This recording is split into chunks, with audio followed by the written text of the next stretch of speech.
Hello everyone, my name is Stefan Bauer. I'm from Germany, more precisely from Erding, where the beer comes from and where the world's largest thermal bath and slide park is located. I'm 36 years old. I'm married to my wife Jackie. I have 2 kids, 7 and 13 years old. You'll find me on Twitter using my handle Stefan Bauer me, also on GitHub Stefan Bauer, and I more or less post regularly on my blog, which you can find on stefanbauer.me. At my day job, I'm a software developer at a company called Frische Post, which is located in Hamburg. It's an e-commerce online store that delivers regional food directly to the customer's door. Additionally to that, as Koneko mentioned, I'm a co-founder of a company called Ping with my buddy Bobby Bowman, somewhere. There, okay. And Ping monitors your websites and SSL certificates very fast and very reliable. And additionally to that, I also wrote a book with him called Laravel Secrets, where we talk about all the undocumented secrets and where we show you some tips and tricks which you can use in your code right away. So, this talk is not about pizza, because pizza is the specialty of Bobby, who will be on stage later as well. So the question is now, what is this talk all about? So, before we get started, here's a little disclaimer and warning, because some of you guys might be affected and it's a serious topic what we are talking about. And if that's the case, please contact a doctor or a psychologist or something to get some help. So the most important thing is I'm neither a doctor nor a psychologist, and at the end I'm just a guy on a stage who wants to tell you a story, my personal story and my personal experience. But now let's get started. So my talk is called My Mental Health Story. And 3 weeks ago, Jerome, the organizer of the Laracon, asked me if I would like to talk at Laracon. And I always wanted to talk about a non-code related topic. And I was unsure and talked to some of the other speakers and told them about my idea about this topic. And all of them told me, yes, give it a try, because everyone is affected in some way, right? So here's the topic. After I confirmed my participation, I created a Twitter poll because I was curious about if people are interested in the topic, and I also was curious about how many people are affected by this topic, especially in the tech area, right? And this is the poll I created. And I have asked, have you ever had a depression and or a burnout or simply felt burned out in your professional life so far? Please be honest, it's anonymous. And we almost got 1,000 votes. And the replies have been yes and no. What do you think? How many people answered this question with yes in percentage? What do you think? Just shout it in. What do you think? 83. Yeah, interesting. Because this is the result. It's almost 87% who were or are affected by a burnout, depression, or at least felt burned out. Actually, I was shocked, to be honest. I expected a high number, at around 50, 60% or so, but I didn't expect almost 90%. And I would like to give you a little idea about what is almost 90%. We are almost 250 people here in the audience. Just around 13% are 30 people. That would mean, statistically, for this poll, the first rows are the only rows that are healthy here in this room. The rest of you, all of you, ever have a depression, burnout, or at least felt burnout. I find it's a huge number. And to get a better understanding where everything began and where I come from, I will give you a quick introduction about myself. So 9 years ago, I had a permanent job, and I was earning really well. And I always have been a freelancer, but I always wanted more recognition, more money, blah, blah, blah. And I decided to build my very first software as a service application, a browser-based billing application, because I needed it anyway, but didn't want to spend money on it.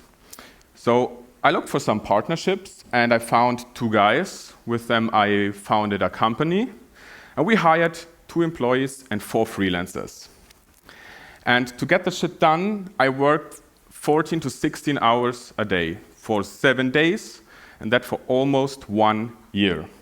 Because we tried to build a product where we don't earn anything yet, but we still need to pay them, right? And the financial burden and the social responsibility towards these employees and these freelancers were incredible high, as you can imagine, right? So in a nutshell, this is the result after 1 year. So it started with a burnout, converted to a depression with anxiety disorders and suicidal thoughts, which had to be treated with medication and psychotherapy. I couldn't work for more than 6 months, and it took me almost 2 years to fully recover. And sure, all the things didn't happen from one day to another. I would certainly say I should have seen it coming, right? But all this happened as my second daughter, Alina, was born. The family situation was really hard because I couldn't help my wife in any way. And yeah, the thing was, or the result was that I was so focused on myself and my problems that I missed one of the most important times being a father, and that was the birth of my second daughter. So until 2021, from 2016, after my recovery, almost nothing happened. Well, I would say almost, because there was a little knee accident, and some of you might have seen it on Twitter as well. And let me tell you what this has to do with mental health. So in February 2020, Taylor Otwell, the creator of Laracon framework, posted a super cool dance video, and after he uploaded it, it was called the Laravel dance. I think we have sound. Let me show you.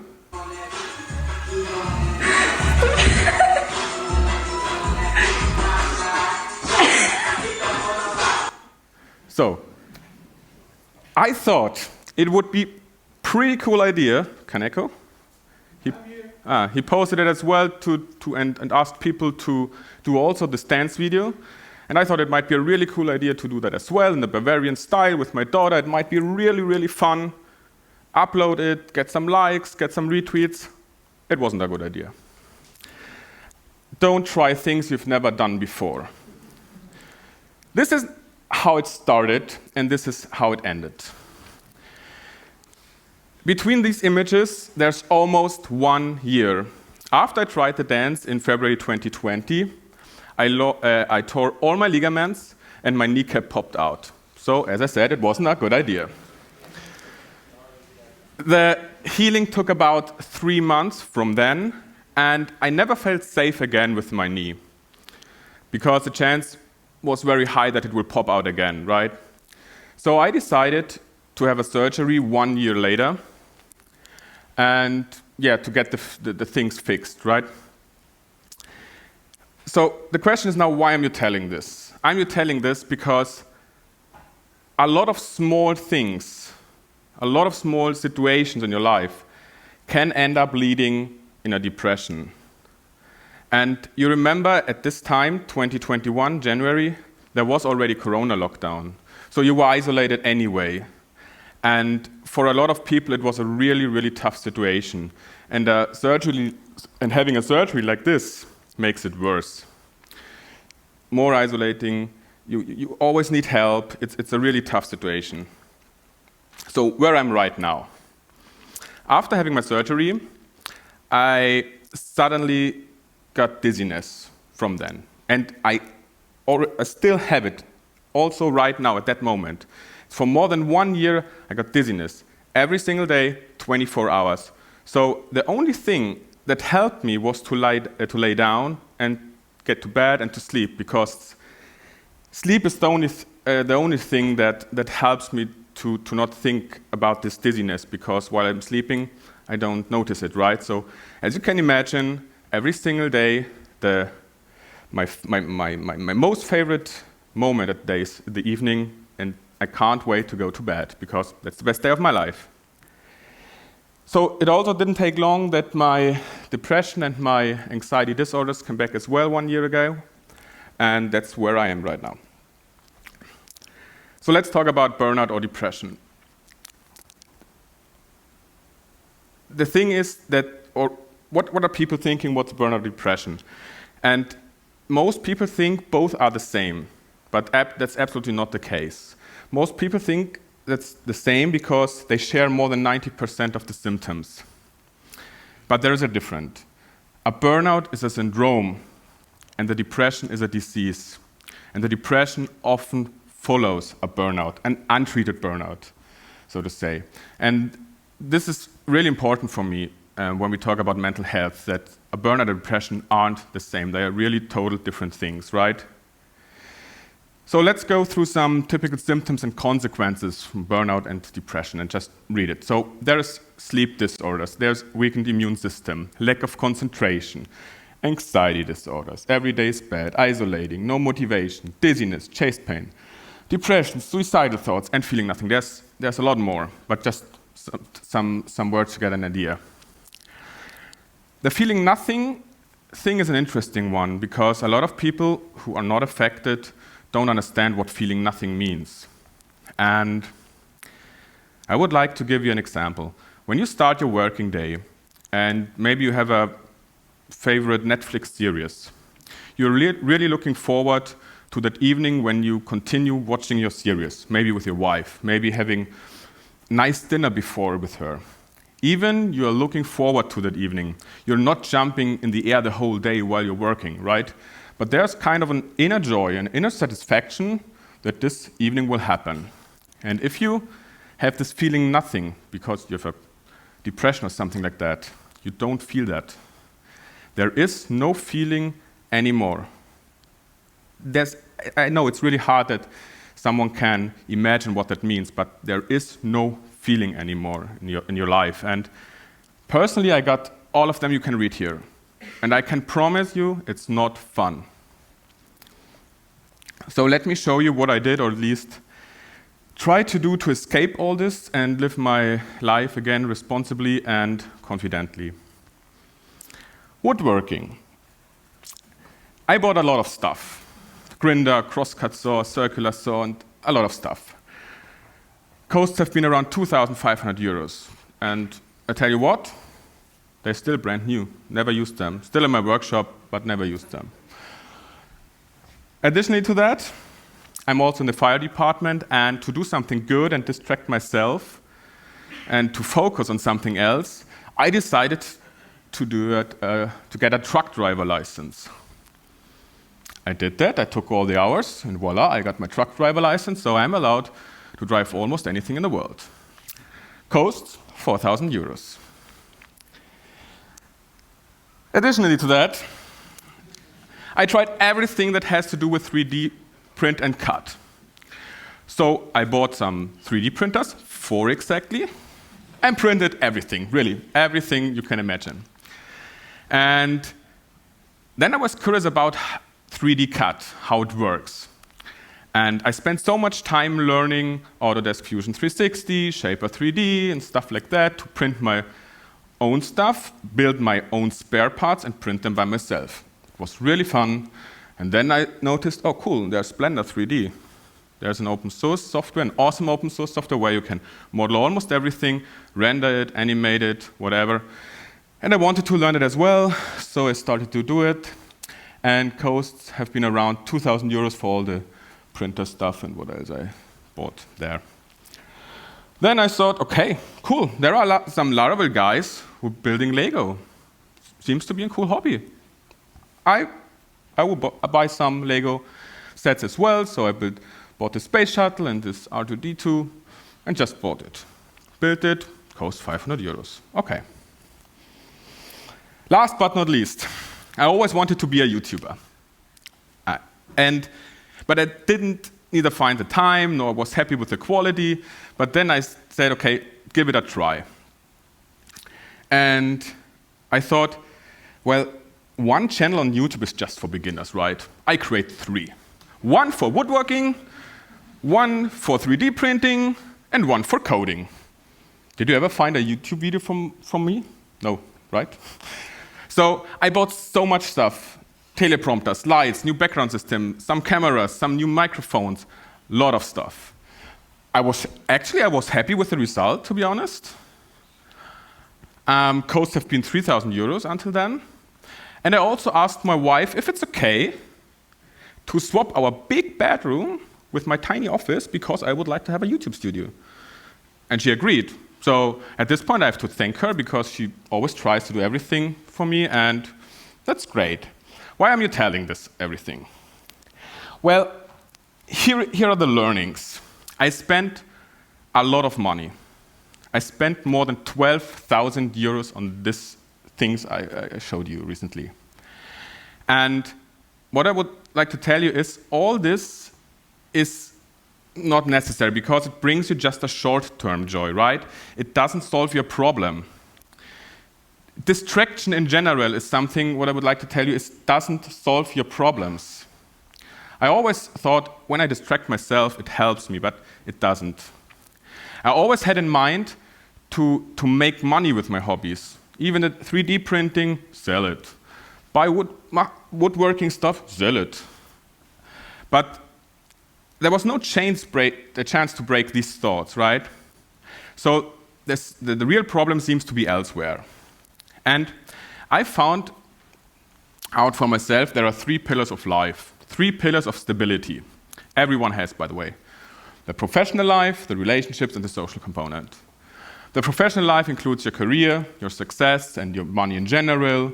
There's the relationships, which includes your love, your partnership, your family, father, sister, brother, whatever. And the social components, which includes your friends, recognition, and fun. This is what your friends appreciate about you, what you experience with your friends, and the fun. So, if one of these pillars are damaged or even broken in, you will quickly experience all the problems I mentioned before.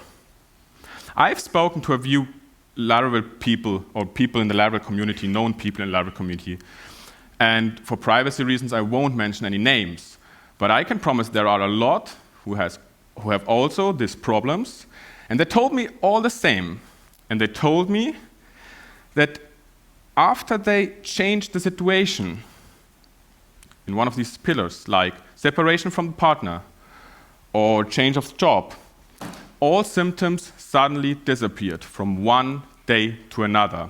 So if you ever have a depression or especially anxiety disorders, you should definitely think about which pillar is broken in your case. Change it. I can promise your life will change as well, very quickly. So, especially in anxiety disorders, a lot happens in the brain. And it's important to understand what your brain's task is. And your brain's task is to think 24 hours. Nothing more, nothing less, but to think. And the connections between these nerves and the sensory cells are called synapses. And we have more than 100 trillion synapses. That's, by the way, a 1 with 11 zeros. That's a lot. And the more often we do things, the wider these neural data highways in your brain become. So when you think negatively all the time, you build up these negative connections a lot in your brain. And it's kind of in real life, like when you drive with a car, you prefer large highways instead of smaller country roads, right? And the brain does basically the same. So when you build up a lot of negative neuronal data highways in your brain will use them, always use them. And this is a big problem because there is no other chance to use positive thoughts. So when you think negatively all the time, there is no way to think positively. So now you might say, okay, cool. Then it's only necessary to replace the negative thoughts with positive thoughts, right? And fortunately, there's a really cool trick you can use to reprogram your thoughts. And Brain Search has found out that if you use your senses, it forms such synapses way faster. And the cool thing about it is that it doesn't matter if the senses are real or imagined. So how does synapses reprogramming work? So here are your 5 senses: seeing, hearing, smell, smelling, feeling, and the taste. And the idea is to imagine a common situation and to reprogram your senses. So imagine, for example, you go to cinema with your partner. And now pick the very first sense, in this case, seeing, and imagine the situation very carefully. What do you see there? Imagine the situation. Maybe you see a lot of people standing in line. Maybe you see different lights, like here. And maybe you see your partner smiling. So this sense is really easy. But when it becomes more difficult if you choose another sense. For instance, smell. Imagine the situation really carefully. What do you smell when you go to cinema with a partner? Maybe you smell your partner's good perfume. Maybe you smell nachos and popcorn. Maybe you smell the sweat of the person in front of you. I don't know. Repeat this every single day for this one situation for all of your senses. It shouldn't take more than 10 minutes. And if you feel comfortable with this situation after 1 or 2 weeks, swap the situation with another situation you really love. Maybe having barbecue with your friends. And brain research has found out that this helps a lot to reprogram your thoughts when you imagine and use all your senses to imagine. Most of us don't use the senses when you imagine something. Just imagine it and think about it, and that's it. But you don't imagine what you smell, what you hear, what you feel, etc. So now moving away from science to some very simple methods that help me to build or maintain my mental health as well. So drink enough. Actually, these were all individual slides, but time is really, really short, so I just go through the items very quickly. So drink enough, establish routines, move regularly, meditation, and find hobbies. And here is one important thing. I guess most people here are developers. And just because you work on your side projects in your spare time doesn't make it a hobby. This is really important for me. I often hear the argument that programming is fun and it's both a profession and a hobby. But actually that's not the truth. That's what you're telling yourself. But for your brain, it doesn't matter. In the end, you program. For whom or what, doesn't matter. It's not a hobby and a professional life. So please find a real hobby. So the conclusion is, don't do the same mistakes I did. And especially don't try to make money out of every hobby. A hobby should be a hobby. A hobby should be something that's for you. A hobby should be something that you really enjoy. And there are no expectations on you, right? So while I was preparing the talk, I came across this tweet. It had a lot of likes and retweets. And I think it makes a wonderful conclusion because Kaz is writing. I hope his name is Kaz, yes. And a lot of people don't realize how big of a blessing it is to not have any health problems. And I was blown away by this retweets and likes because it seems such an important topic, right?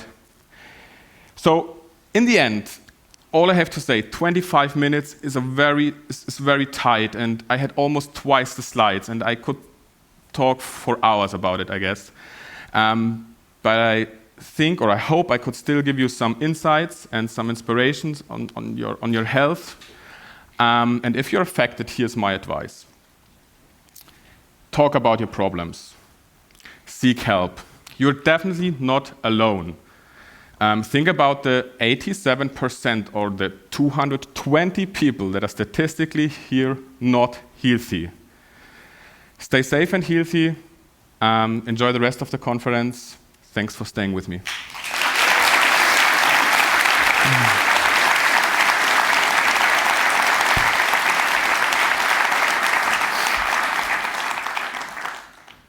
I'm one of those 80%. So Yes. wait. I got a question, man. Okay. First of all, publicly, I'm sorry about the Okay. dancing. I didn't intend that. But Striker B is asking, how long did it take until you feel or felt yourself again? And do you still have those moments? Well, as I said, I was recovered for some years, I guess 4 years. But after having my surgery in 2021, January, all the symptoms came back, and they are still back. Even, I guess, if you take a look at me, I think most people don't think there is something inside. But for instance, yesterday, we had a nice evening with Freek, with Marcel and James. And sure, I'm there, but basically not with my 100% focus, right? Because I always think about, okay, I'm dizzy. What the hell? And that's basically, yesterday was the reason why I went back to the hotel and just to walk, because this is something that helped me to move, walking, running, and stuff like that. So basically, it's a problem because running is not possible anymore because of my knee. So yeah, I think movement or moving in general, do some activities is something that works really great to focus again on something else than just thinking about your problems. But I'm still at the same situation, actually. Yes. But most importantly, thank you for sharing, because it's a tough subject, and at some time, and even with COVID, we felt somehow some of us a little bit on the darker place, but we felt it. Yeah. So thank you for sharing. One final question: are you thinking about opening a moving company because you can drive it? That's an idea for you. Actually not. No. Okay. So thank you, Thank Stefan. You.